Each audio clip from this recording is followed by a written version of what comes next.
कभी कभी हमारी जिंदगी की सबसे बड़ी समस्या आलस नहीं होती, बल्कि कल होती है। कल से मेहनत करेंगे, कल से बदलेंगे, कल से पढ़ेंगे, और यही कल हमारी आज की सफलता चुपचाप चुरा लेता है। ये कहानी हमें यही सिखाती है कि जो काम आज किया जा सकता है, उसे टालना खुद से धोखा करना है। ये कहानी है बिंदुपुर गांव के एक लड़के आर्यन की।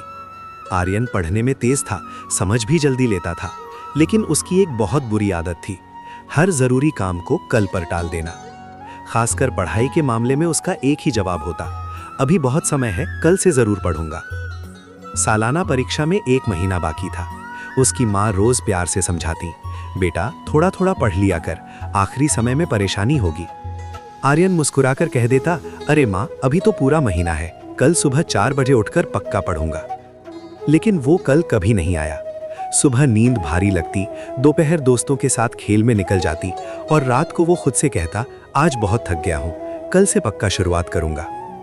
दिन ऐसे ही खेल खेल में निकलते गए, और देखते देखते पूरा महीना खत्म हो गया। परीक्षा में अब सिर्फ 2 दिन बचे थे। अब आर्यन घबरा गया।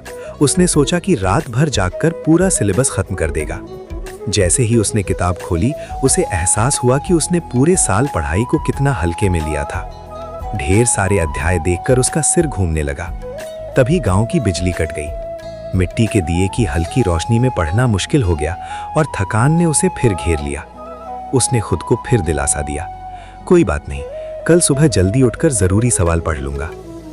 अगले दिन परीक्षा हॉल में बैठते ही उसका दिल जोर जोर से धड़कने लगा। प्रश्न पत्र देखकर उसे सब कुछ जाना पहचाना तो लग रहा था, लेकिन किसी भी सवाल का पूरा जवाब उसे याद नहीं आ रहा था। वो पन्ने पलटता रहा और दूसरों को लिखते हुए देखता रहा। परिणाम आया तो आर्यन फेल हो गया। उसके दोस्त अगली कक्षा में चले गए, लेकिन वो वहीं रुक गया। अपने माता पिता की आंखों में उदासी देखकर उसे गहरी शर्मिंदगी महसूस हुई। उस शाम वो रोते हुए अपने दादाजी के पास पहुंचा। दादाजी ने उसे पास बिठाया और आंगन में लगे एक छोटे से पौधे की ओर इशारा करके बोले, बेटा, अगर मैं इस पौधे को रोज पानी ना दूं और सोचूं कि महीने के आखिरी दिन एक साथ 10 बाल्टी पानी डाल दूं, तो क्या ये जिंदा रहेगा? आर्यन ने सिर झुका लिया और कहा, नहीं दादाजी, ये सूख जाएगा।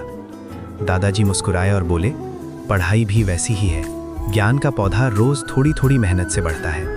कल एक ऐसा चोर है जो आज की मेहनत और आने वाली खुशी दोनों चुरा लेता है। उन शब्दों ने आर्यन को झकझोर दिया। उसने उसी दिन तय कर लिया कि अब वो कल का इंतजार नहीं करेगा। उसने अपने कमरे की दीवार पर एक बड़ा सा चार्ट लगाया, जिस पर लिखा था, कल कभी नहीं आता, जो है वही आज है। अगले साल आर्यन बदला हुआ था। जो भी स्कूल में पढ़ाया जाता, वो उसी दिन घर आकर दोहराता। धीरे धीरे पढ़ाई उसका बोझ नहीं रही, बल्कि आदत बन गई। साल के अंत में वही आर्यन जो कभी फेल हो गया था, पूरे जिले में टॉप करने लगा। कहानी हमें याद दिलाती है कि सफलता किसी एक दिन की मेहनत से नहीं, बल्कि रोज की छोटी छोटी कोशिशों से बनती है। अगर आप आज ईमानदारी से मेहनत कर रहे हैं, तो कल अपने आप बेहतर बन जाएगा।